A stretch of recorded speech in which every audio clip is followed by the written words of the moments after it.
եմ շատ։ Հակոբյան բնակիչների թե աշխատակազմի ակնկալիքները ձեզանից մեծ ակնկալիքներ ունեն, սա պատասխանատվության չափը չի մեծացնում։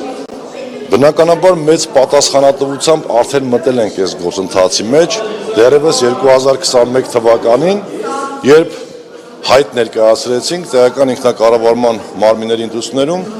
մեր Դավիթ Համբարձումյան դաշինքով մասնակցելու։ Այդ ժամանակվանից մինչև այսօր զգում ենք նույն պատասխանատվությունը եւ ամեն օր ավելանում է,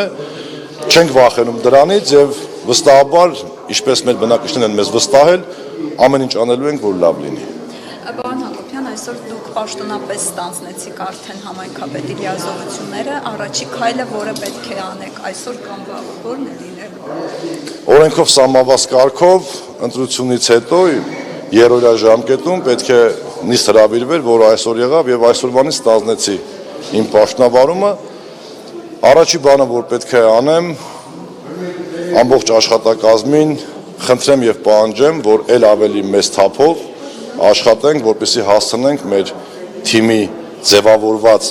զարգացման ծրագիրը հասցնենք ժամանակին իր ավարտին։ Պարոն Հակոբյան, ճիշտն ասած, մենք քննարկում էինք լրագրողներով, ձեր թիմում աշխատակազմում կլինեն աշխատակիցների կրճատումներ, թե բոլորը կաշխատեն այնպես, ինչպես Դավիթ Համբարձումյանի։ 2016 թվականի վերջից այս թիմի հետ աշխատել եմ,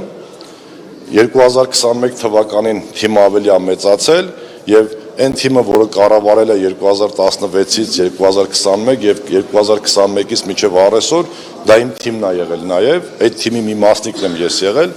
հետեւաբար հաշվի առնելով, որ մեր թիմի ղեկավարը այս պահին ապօրինաբար գտնվում է կալանավորման մեջ, մենք պետք է ավելի լավ աշխատենք, որպեսզի ապացուցենք, որ մենք շարունակում ենք նույն տեմպով աշխատել։ Պարոն Հակոբյան, իսկ Մասիս համայնքի առաջիկա ընտրությունների հետ կապված ինչ մտադրություններ ունեք, որոշում ունեք։ Անկեղծ ասած, մեր ամենօրվա խոսակցությունը եւ մեր միտքը երկու բանում է, որպեսզի կարողանանք ի վերջո հասնել մեր թիմի ղեկավար Դավիթ Համբարձումյանի ազատությանը եւ կարողանանք մեր 21 թվականին տրված խոստումները հասցնենք իր տրամաբանական ավարտին,